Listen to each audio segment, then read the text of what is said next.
Hello and welcome to today's Leaders Show, where we talk business and leadership. I am Love Oladele, your guide on this show.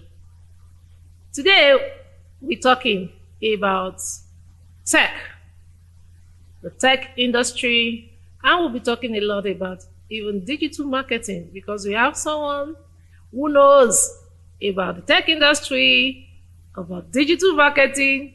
So if you want to learn how the social media is going to have an impact on your business about tech, you need to stay till the end and enjoy this show with us. Welcome, Justus. Uwosu. Thank you, Ma. Thank you so much, madam.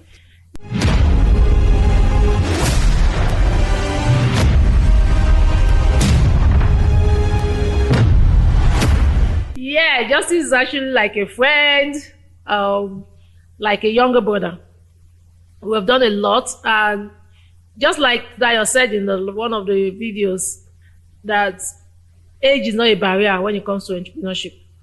There's no age here. When you see someone who knows, very young, talented, Justus is someone I call. When I need something done, I need an advice, you see me calling, Justus, I'm doing this. Come and give me your inputs. That's who he is. So, Justus, social media. Does social media still have impact for business owners in Nigeria?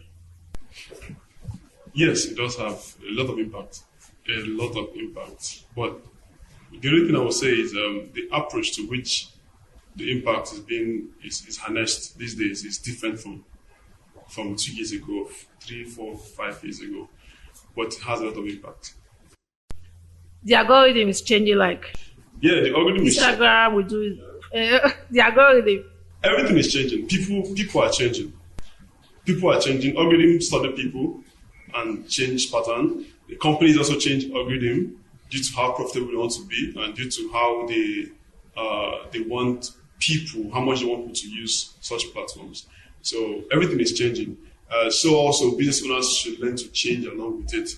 Most times many business owners can't really use social media a lot due to how they stick to what they know before, And normally we're supposed to be collecting data from people's lifestyle, people's engagement on social media, from research, and then you're able to know what to do next with it.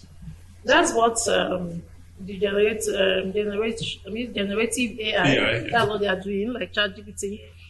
And most of the adverts you see, just because I'm about to publishing a book, I was studying this on KDP, and the next thing I was watching a YouTube advert, and KDP is jumping at me. I say, "Hey, artificial AI, generative AI, mind yourself." Now, so for a business person who is just going on social media, what advice would you have for such a person? Okay, before anyone even goes on social media, one of the first things I would say to that business owner is to understand his or her market. Most times you have to understand your market, the stage which you are at. Then you now know if you want to you now know what to do with social media next. Then when you know what you want to do next, you now know what platform to start with. Let me give an example, right? I run Binox, the startup which we started, which we got operational in 2023, January last year. And we spent a lot of money on ads, right? And we were thinking we were going to get so much users from ads, But the truth is, I made a horrible mistake, which was not to look at the stage I was and know what kind of customers I want to get. I knew literally that the business I'm running is a geographical based business. So I have to get people within a particular location to use my product, not an e-product, like anyone anywhere can just use. So we're running those kind of ads for such locations like Abuja, certain Abuja. But again, the stage were we willing to just serve everyone, or could we deal with the issues that comes with serving everyone in the whole state, and the people that want to buy this product, would they just see it online and just go use instantly? So we're trying to drive sales online, and the company was depending on such sales as revenue instead of using those first online campaign as awareness campaign, and then look for a different method to drive sales. You see, so then I started studying some of my competitors, and I noticed one of my competitors in the space. They're now big now; they're getting big, and they never ran an ad as of until January, February, and they were running since 2022. They were running since 2021, but they never ran an ad. I started looking at what were they really doing different that they were able to amass this amount. Though they raised a lot of money, they raised about $3 million, but they did this, and they never. I was checking the ad history because on using Google Ad Manager, you could check out ad history of other competitors, and I saw no ad, and I was shocked. And then it hit me actually. One of the best places to sell something is to sell it where your buyers are, right? It's something I knew a long time ago, but I ignored it because we're trying to just, get the sales. And if you're doing those kind of ads, it's because you're doing awareness. You should do billboard because you want awareness. Doesn't mean the billboard is going to convert to sales. Then you have to look for a different sales channel to now get the sales you want. So many business owners don't know the stage they are and really don't know if they're looking for awareness on sales, and then they're trying to use social media to get the wrong thing. And then social media doesn't work. But it actually works depending on what you are looking at. So are you saying social media is more for awareness? No, you can actually get the both. Now, you see, when it comes to brand stages, right? We have the awareness, we have the brand awareness, we have the brand. We have the stage where consumers now know you, but they're deciding to use either you or another brand. They're deciding either Facebook or Twitter. They're trying to choose, and then we have the stage where they insist on your brand. You see, if a business school if a huge business school or a huge bar soap we use do an ad right now that can make you buy online, many of us just go buy online straight off, like Dito, without minding. We already know the brand already. But if you see a very weird new product you've not known before, even if it's 2 times as good as Dito, you probably might not just be okay, I've seen it. But if you see it often for the next 3 years or 1 year or 2 months, you just change one unknown confidence. So what is Binox doing for us? Okay, Binox is actually for now we food and grocery delivery platform, but we are way beyond food and groceries.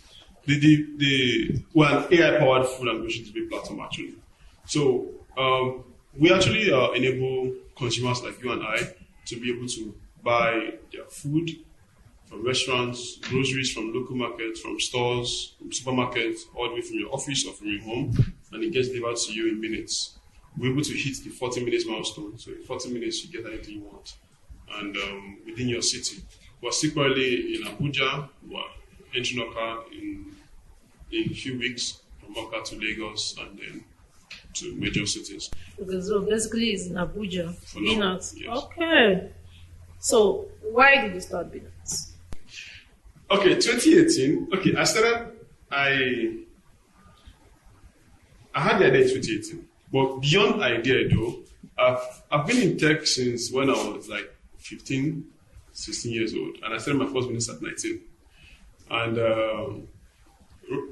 doing a lot of business and all. Then Jumia was becoming a thing, but was still early. And I was really looking at the e-com space, and I was like, what's really going to be the main thing is when people can get what they are looking for in a few minutes. And beyond getting a few minutes is where we can take the local markets you see, like the local taco market you see, and put it online. And imagine taking the taco market and putting it on the internet. and you can access stock market without having to burn your fuel all the way to stock market. Especially now that Ford is burning like a mother. Exactly. And without you having to waste so much time. And I got this, before then, in 2017, I had an e-commerce platform where people that import online can sell on. It was called Import Wonder. It really did not fly. I spent a lot of money on it. Any project I do, I just put the money in. It was a crazy, So 2018, and I was like, no, this is actually where it's going to next. But actually, when I talk to people about it, we're not seeing it. They were like, no, this is not possible. The entire is simple as said, but it's a very complex chain because you have to deal with the businesses in that market or the local businesses, have them on the platform, create a product management system, inventory system, help them process money on the platform, like online bank kind of stuff.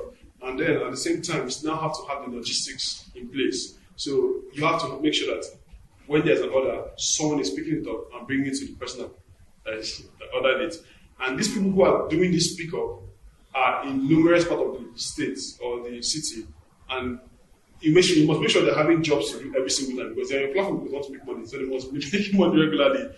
And you have to make sure you have the equal amount of customers who are willing to order back to back. And make sure maybe in the city you're doing over 5,000 to 10,000 transactions every single day. So it was a huge stuff to do. So I started doing the plan from 2018, 2019, 2020. I wanted to launch 2021, but due to that period I lost a lot of money. So and then following 2023, we launched Binox. The idea behind Binox is actually to drive convenience and comfort to people. To the business owner, we're helping them manage inventory, helping them make sure their books are kept. We're building algorithms and AIs that can actually help them through the. So food and groceries, so I can buy my chicken and all that. Yeah, buy a chicken from a grocery. Yeah, Not from us. Yeah. From a grocery platform on our platform. So I can use it for anything groceries. Yes. So I don't need to go to supermarket. I love that. Binox, I come. Okay, so have you raised money at any point? Yeah, we've raised money. We've raised about 40 million. Okay, so yes, we raised about 40 million. For young tech people that want to raise money, can you give just a bit of ideas on how to go about that? Okay, actually, currently right now we are raising we're on the journey to raise $600,000, which is over 700 million. Right? Okay, you have raised over 40 million naira. Already. Okay, I thought you said $40 million. No, not dollars. No. Okay. We raised 40 million naira. Actually, it's $60,000 on paper, but 40 million naira on cash, and we've been running on that. We're not really eager to raise so much money at first, because we wanted to make sure that before any investor comes in, the product is what is inviting. When they see our revenue or they jump in. So we raised 40, and we're on a journey to raise $600,000 for pre-seed. We're still very much early though. For fundraising is not it's not an easy thing. I raised 40 million naira. It was easy to raise 40 million naira actually, because of the reputation I've built before and the network I've built. So over the past few years, for a very long time, people knew me for what I do. I know you don't know, but I actually beat a headset. I've beat a headset before. Yes. Yeah, we beat a headset, did a prototype here in Nigeria, then we sent it to a Chinese company that built it for us, sent it back, and we couldn't scale. I've built so many products over there. That's the journey of an entrepreneur. I've built so many products, so many platforms, along even while running Credit Agency, which you know back then. All of this product was being in the pipeline. So a lot of people knew me already over time for what I do, and when I told them about Binox, they were willing to jump in on what we're doing and get started with us. So basically, for fundraising, there are different levels. You have the angel round or the angel stage, which you're putting out a product to test in the market, and you're looking for angel investors to just give you the first $10,000 to $50,000. So maybe like 15 million to about 100 million to just start. And these are angel states. Then we'll have the pre-seed. the angel stage, you mostly use your network. So it's very good for every young entrepreneur to build good network. It's not about just sitting in the house and being on a laptop. Networking is so important because when you want to start, it's the people who have known you over years that can entrust you with their $10,000, $20,000, $50,000 to kick off something. Then the pre-seed stage. Now, the pre-seed is actually very funny, right? Because the pre-seed stage normally is supposed to be the stage where you can raise up to $1 million from VCs or pre-seed investors. And as of a few years ago, like back in 2020, 2021, you could raise pre-seed with just having your product. You just built it and then talk to an investor that we need to fund you, right? But it has changed. I had a friend who runs a startup, till they've shut down. They raised $1 million back in 2021. It's so easy to raise that time. Yeah, no, fine. It's easy to raise that time. But now it's way difficult. They're raising over 600 and they're like, they can't do that. They love what we're doing. They've seen our stuff were good, but they want to do lower. They want to do like 200, 300. And you see, when you're getting feedback from investors these days, you see feedbacks like they want to see how much you're making in revenue already. They want to see your customers. They want to see your customer acquisition cost. How much are you spending to acquire these customers? They want to see how much I'm making in revenue monthly, like monthly recurring revenue. I'm able to generate $100,000 a year. If you're able to do that at this current stage of your business, that means we're willing to fund you $200,000, $300,000 because you're already generating money already. And this is because of the amount of startups that have shut down over the past 3 years. There are a lot of them, and also again because of our wonderful economy. So when they see all of these things, because they also know these data too, even if they are abroad, when they see these things, they look at it and say, no, this cannot work. This is what we can do, but you have to get to this point. So one of the things I would give to young entrepreneurs who are trying to raise is, number one, just build network. Build good network and build reputation over the years, right? One. And then also build, when you're building a product, just one of the mistakes I made at first was we were building a product and we're looking at building a wonderful product for the customers, right? That's very good too. At first we're building wonderful features that we thought the customer would need. I know this when the customers don't really need those features. They were building wonderful products for the customers, and we're burning cash, and we're not looking at the revenues, but at the end of the day, I discovered that, oh my God, one of the most important things you have to really do right now is, while you're doing all of these things, still make sure revenue is coming in, because when you don't want to raise money, you really want to know for the past 6 months, how much are people making every single month. So what's your month-to-month revenue, and what is your cost per month in operations? What's your how much are you using to get customers and all? So these are very much important at different stages. Then for seed stage, I've not got to seed stage, so I can't tell much about seed stage. But the little I know about seed stage is you must have raised probably 500 to $1 million, or 300 or 200 to $1 million, right? And then besides that also, you must at least be doing over $30 to $50 or $100,000 every single month when you revenue to raise since our seed round. Yeah. And this is where I knew I didn't. Okay, so okay, so that's a good one. But why do you think the tech company? Why do you think they're shutting down? I think there are a lot of reasons to this, right? And one of them is product market fit. One is product market fit. One also is many of these founders really just come out to build a product without really doing proper market research. Then one is that they either plan to shut down so they could. It was exactly. They don't want to take the money and zap. Exactly. And then the other is either they don't have enough money to roll out or to keep running. You see. So let me start from the first one. I wish I had a pen to write this down, but let's start from the first one. So the first one, now,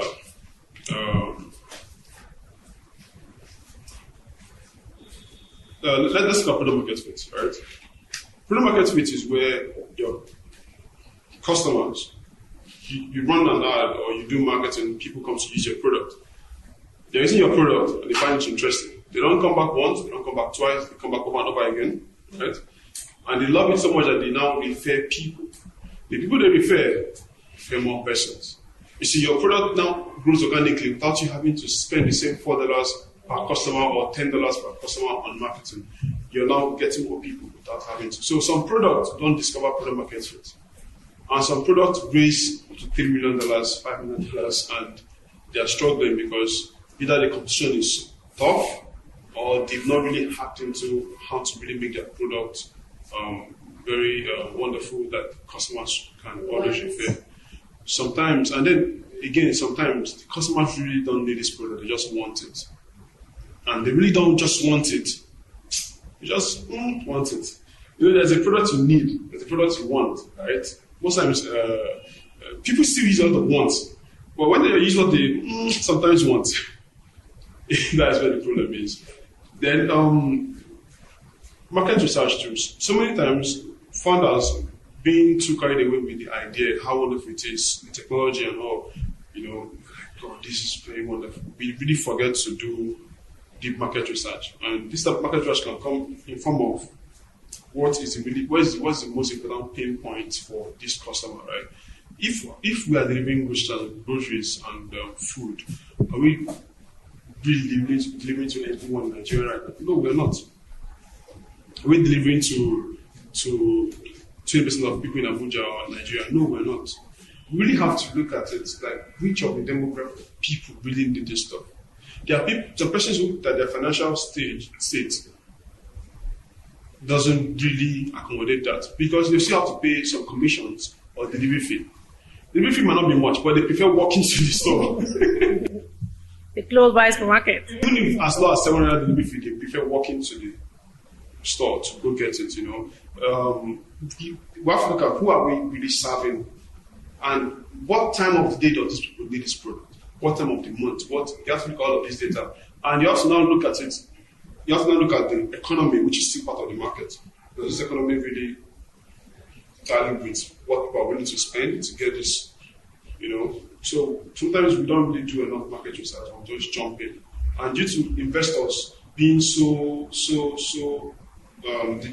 so interested in the idea that this is a novel idea, they really forget also that this particular market, this is not a US market. This is not a UK market. This is Nigerian market, or this Kenyan market, or this, you know, so these people really, this people are starting from here. They will go global, yeah, but at this early stage, are these people going to buy it in, you know, really buy into the stuff, and will it really sell to go to the next stage? Then we also have the founders who raise money, they do a lot of numbers, all of a sudden shut down. Like a friend of mine told me they raised $3 million. $3 million acquired over 100,000 customers, and he was one of the marketers. And out of his customers that he acquired for them, he was processing over 10 million a day in cash. This is minus their own revenue or profit margin, you know. So, and this is under him, you know, and there are many other marketers working with them. But they switched on them. So why not? They're making so much product market fit. They claim, that's what they claim, so I really can't say that. Yeah, so because I can feel for the investors. Actually, we have so many tech companies closing. Even for some of us that are doing what we are doing now, you interview a company and you're so happy about them, and some time down the line, that person has closed shop, you know. So, well, we already know that 5% of businesses or 10% survive in the first 5 years. But with the fact that they get this money, these funds, you think that, oh, they should be able to flow, you know. So I even know a company that got $23 million, and yes, they still shut down. Okay, so a lot of retailers, the really micro retailers, they're saying that apps like yours are taking the market away. So do you think Binox is a disadvantage for micro retailers? I think this is still the same. This is still this is like when someone say AI is taking jobs away from us, and I really laugh because it's not actually. It's just going to complement the existing jobs or even make jobs better. What I would really say is platforms like ours is not making business horrible for micro retailers. Instead, it's actually making business interesting for them. If only they are willing and open to working with such platforms. The thing is, many times, many of these micro retailers or small business owners, they're really not interested to learn new things that will help their business. One, and two, they're also not interested in learning how to run business properly. Remember when we started, right? We were working with a lot of micro businesses, because one of our goals earlier also was to really help very small businesses make a lot of money, help them really process their get to new customers and all, right? Well, they showed us shaking. They were like the worst to deal with. It's better you're working with big brands than you're working with those small guys, because others will come in, you're begging them to use. We'll have to call, another will stay like 30, you call them. What's going on? You have an order, you're not taking it. Oh, sorry, my phone don't off. My phone, I don't get data. It was frustrating. And these same guys are the ones complaining. They don't have the good standard of what it takes to really run an actual business, right? No matter how small it is. And they're not dedicated or deliberate about their business. So they can't even survive on such platforms, because we have within there was a time within 3 months we had to take away over 50 businesses from our platform. 50 whole businesses. Because they were giving our customers very bad experiences, and these customers were thinking that it was Binox, but actually not Binox. It's actually these businesses. So their complaints are only valid because many of them are not willing to upgrade to what it takes to be on such platforms, or even willing to learn to make more sales in such platforms. And the truth is, platforms like Binox were still very much early in Nigeria. The Nigerian market is still very early.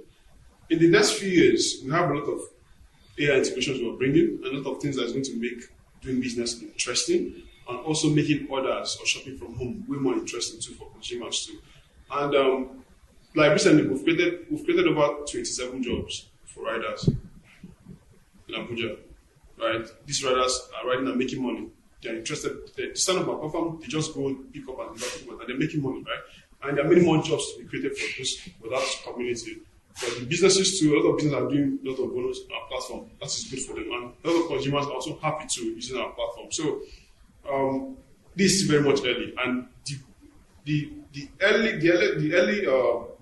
those guys wake up and jump on such platforms. It's better for them because the market moves for them. Okay, so guys, they are not your competitor. In fact, they are complimenting you. What they are doing is for you to get more business. So I think they just need to wake up. Like you said, my data don't finish. They are not. Some of them, their phone is palasa. At the time we were saying thinking about an integration to actually add SMS prompts for these local businesses, because we really wanted them to really do a lot of sales on our platform. But even if you do an SMS prompt, some will still have that excuse. Okay, so I know that I've seen some other platform like Binox. What makes Binox special? Why should I use Binox? Okay. When people ask me these questions, right, and one thing I say is, from the business side, there is the sky is big enough for all birds to fly, right? And also, when it comes to the consumers, Binox is we try our best to make sure Binox is very much user friendly. I know it's cliche, right? People want to say this or just more user friendly, but actually a lot more user friendly. And we're not trying to play the price game, but we really make sure that Binox is actually tailored to the Nigerian consumers by making all the commissions paid very much affordable. because we know what the economy is talking about. And also, we're also improving our technologies to make sure Binox is fun to use for this consumer. So it's great fun, easy to use, and low pricing. And this is something that other competitors really don't have. Okay, so how do you take care of health issues? Now, you're sending your logistics company, maybe I order for fish, they go pick up the fish. The health concerns, are you sure you're taking care of the hygiene of these logistics companies you're using? Okay. Number one, for the logistic aspect, right? We verify all our riders. We have let's say a set rules and policy, right, on how they pick up orders, how it's being packaged and how it's delivered. And for the businesses, we also give them a certain packaging method which they have to package this, which a sealed method which they have to seal the product, right? For the riders, we give them thermal bags, which keeps the heat and must be lit at all times. So we always inspect how neat they are and how also they get to handle people's product. Now, what are the challenges? I know that Nigerian economy is very wonderful now. Since the time this new administration came in, the fuel hike in price, the dollar rising, how is it affecting your business? It's affected in every way. In every way, actually. You see,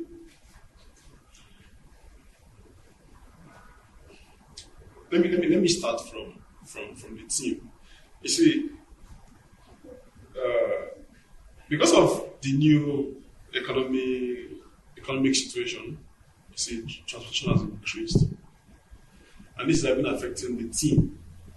Okay, coming to office every day, and there is need to increase salaries. The cost of living is high. There's still need to increase salaries, right? At the same time, also, the truth is, before the economy got like this, we used to have way more orders, and there is this chance of a lot of people wanting to belong to the Binox lifestyle, right, or to such lifestyle. But right now, everybody's trying to call their quotability exercises. So this has to make us as a business look for how to cut their code for them so they can still use such platforms. Because something you can't take out of people's daily activities is they spend the money on food and groceries. 70% of earnings in Nigeria goes to food, groceries, the rest on transport and the rest. And so we're looking for a way to actually still make them comfortable around that spending rate. So this affects customers' interaction with the product and how often they want to use the product. But yet, we are actually still having a good amount of demand due to how affordable we still try to make it be. Then also, it affects the team also. I see a lot of businesses doing that anyway. But everybody's just doing remote job now. Work from home. As far as you can work. It's about results. It's about what you deliver. I think that's what matters. It's not about. Anyway, I think that we are now realizing it. COVID-19 started that realization. Then now we're now rethinking. We are now people are now rethinking and all that. Some people still have that phobia for using apps like Binox. That uncertainty. They're not just sure, am I going to really get this delivered to me? How am I going to just pay this new company that I don't know? So what do you have to say to such people? Okay, the thing is, when the TV came out, people were calling TV devil's box. And people called TV all sorts of names. One social media like Facebook and Instagram and the rest came out. There are a lot of uncertainties too. And now AI too. Even in mobile phone. The internet at large. What I would say is they have the reasons. They have very valid reasons to really be unsure, skeptical. But The most interesting thing is for them to just give it a try. First of all, do research about the company you're trying to use, the product you're trying to use to get this delivered. And then, as far as you see that they're good to go, you get on board. You start with low, you start buying stuff with some level amount of cash and then keep going. Now we have customers who spend over 30,000 naira per order. Like, just spend 30,000 naira just to get food, get groceries. And it's actually interesting. They started, some just started spending 2,000 naira. Oh, it worked. 10,000 naira. And they use the platform regularly. So they should just give it a try. Subscription model is working a lot for apps like yours. Are you thinking along that line as well? Subscription model. Where people subscribe maybe in a month to still get it cheaper. Like what is happening overseas, see Costco's club and all the other stuff. Yeah, the thing is, subscription model actually works a lot, right? It was first tried by DoorDash in the US, and it works for them. Right now, I know a company of ours that's currently doing it right now. But the thing is, our economy is highly volatile. And you might try a subscription model, and the following month, phone goes to 2,000 naira. Probably, as you have done one for, you're trying to see how you can adjust. People have already paid already. It's something we're also looking forward to giving a try in the next few months, but not now at the moment. We still have a lot of things to accomplish before we get to that milestone. Okay, so what role do you think government can play in helping entrepreneurs at this time to pushing some of the threats that we're seeing? Governments have to do a lot of things. But at the same time, I'm not the kind of person that really wants to leave just there and say, oh, government must do everything. No. Government do a lot of things, but yet the entrepreneur himself have a lot of roles to play. One thing the governments have to do is, make the economy a little bit bearable, I know as Africans we get to adapt to every economic change. I know we've had a history of doing that, but it has to get better. It has to be in terms of from the PMS, from the petrol to the living cost, to the dollar hike, and then also governments need to start creating a special fund to aid entrepreneurship education, not just entrepreneurship education that they do in schools, like proper entrepreneurship education that comes with either a certain milestone kind of funding that goes to these people. Because the major jobs that are being created in Nigeria are created by entrepreneurs or businesses. The major jobs are created by businesses. And these guys, if they had not gone through tough medium to learn what to do, how to do it right, and a lot of lessons along the way, and also got some funding. I don't know how they got it, but shut down, woke up,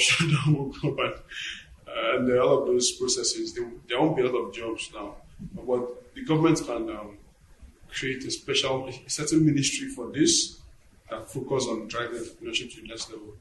Yeah, but we have organizations like SMIDAN, Abuja Enterprise Agency. I think they're not doing enough. Okay, so SMIDAN should. So instead of creating, because I'm not even in support of all this, especially for Nigeria, have this creating of new agencies while they're trying to merge, even though they've not successfully merged. So you're saying that government agencies that are in charge, like SMIDAN, Abuja Enterprise Agency, how they should wake up and do more? Yeah, there's a lot to be done. Like a lot more to be done.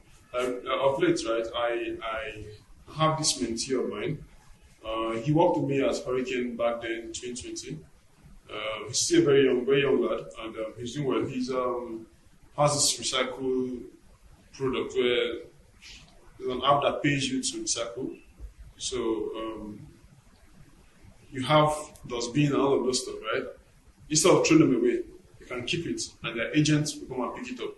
And then they pay you for keeping, just like how Germany does. If you, instead of throwing the water can, you can gather them and resell them. So yeah, they pay you for reselling your trash. and they're currently working right now.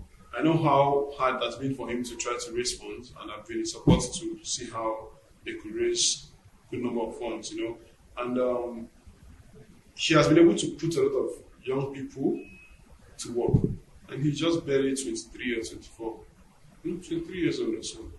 He's been able to put a lot of young people to work, and what he created actually is solving problems to how people trash things. Because now, on his platform, you could trash using his platform, they pay you for trashing your own waste, right? And then they take it to recycling companies. Okay, so what it does basically is take it to recycling companies. He also have the missions have his own. Okay, so that's what he wants to do with the fund. Yes, in the next future. So all of this also are a lot of them who are really building a lot of things, but they need both educational support, mentorship, guidance, and funds to take this. Nobody said the funds must be a huge, no. But they could put the funds in different levels. When you get to settle with this amount, when you get to this amount, and over time, you see you're creating jobs, a lot of jobs, and also aiding growth. Government just started National Youth Investment Fund. Do you think that can help?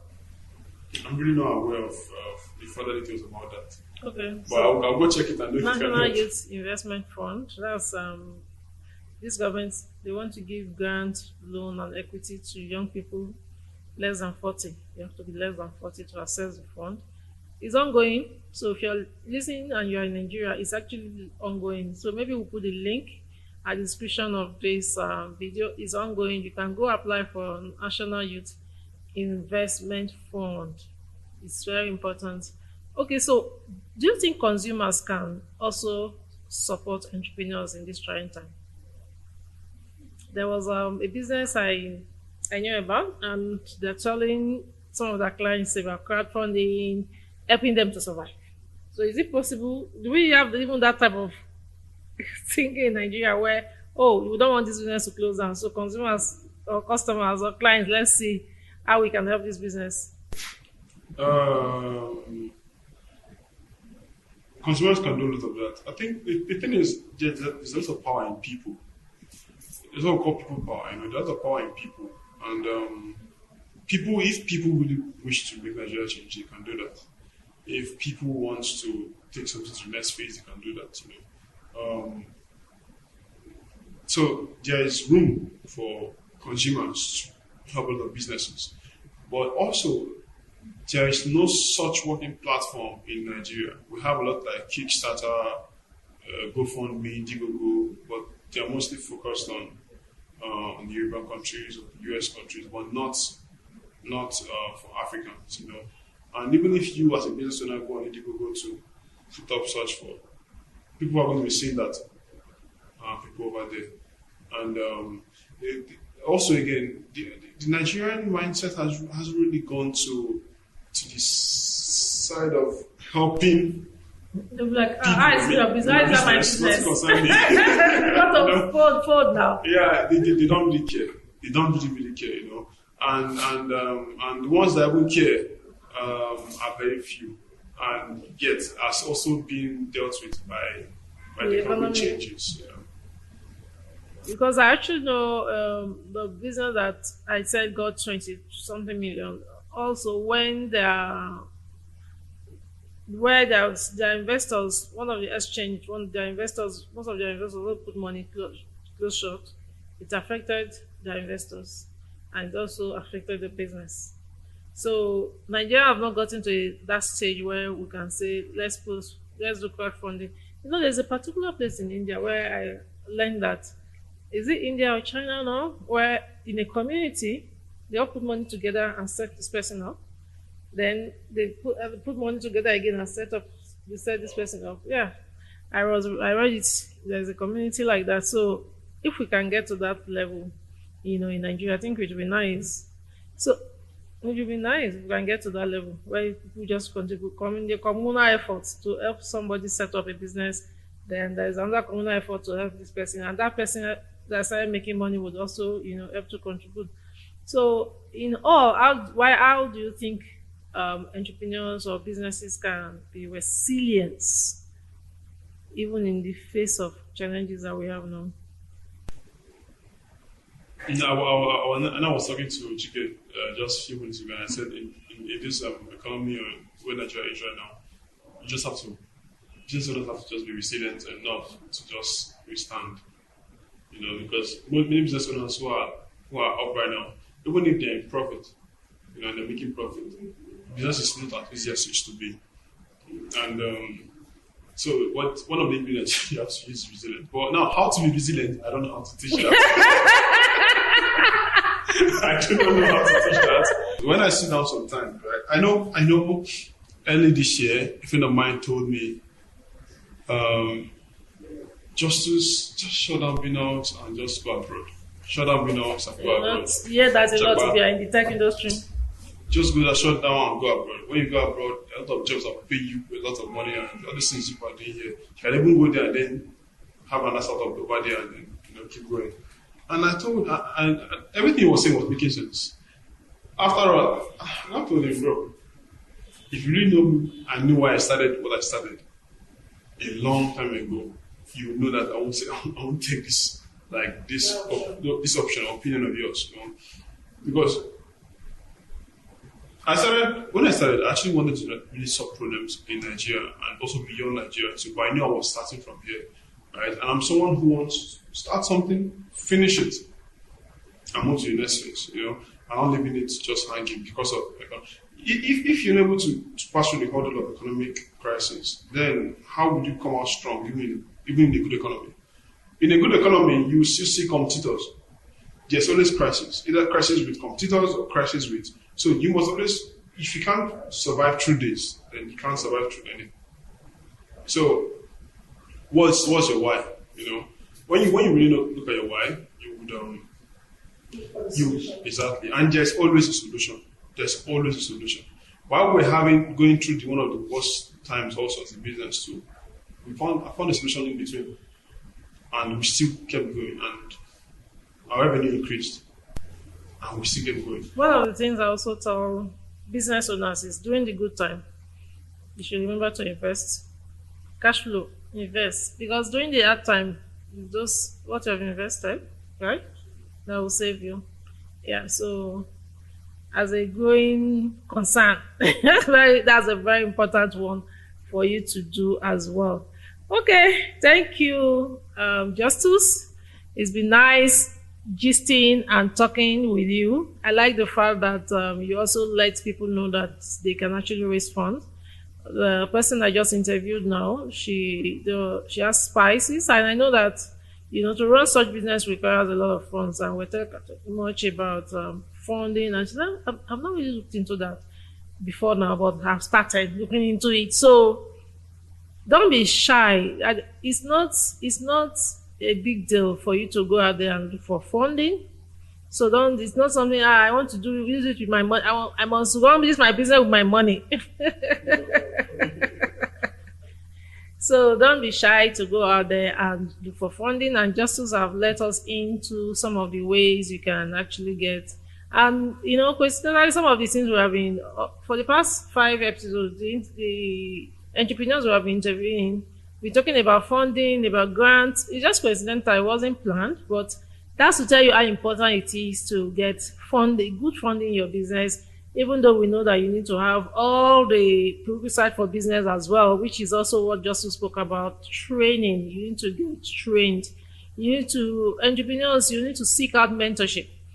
Yesterday, I was posting something on our group about, one NGO that's talking about mentoring. And even though I know so much, even though I mentored, I decided to apply as a mentee. So thinking that you know it all, that complacency, that's where you start, you find that your business can only grow to the stage of your knowledge. So go out there, seek the knowledge. And that's why we have started this channel, so that we can get you experts, thought leaders, entrepreneurs that can help you put this together.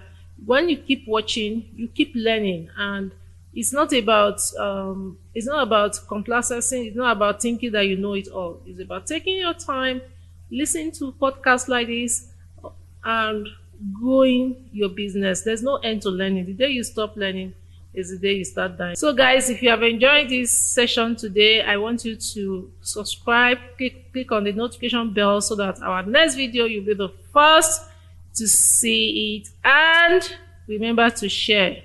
Tell your friends about Nigerian Business Channel on YouTube. It's all about business and leadership. If you keep staying with us, you keep learning and growing with us, because it's about you. We want you to be able to run that successful business and become a better leader. Remember to like as well. If you want to hear from any entrepreneur and there's somebody you've been itching, even a thought leader or an expert, you can drop their name. We'll go all out to go and get them. And why we want you to share, the bigger the channel, the bigger the guests. If you want to see Dangote, Oladele, and others in this channel, you will need to share. Let your friends know about this business channel. Thank you. I'll see you in our next video.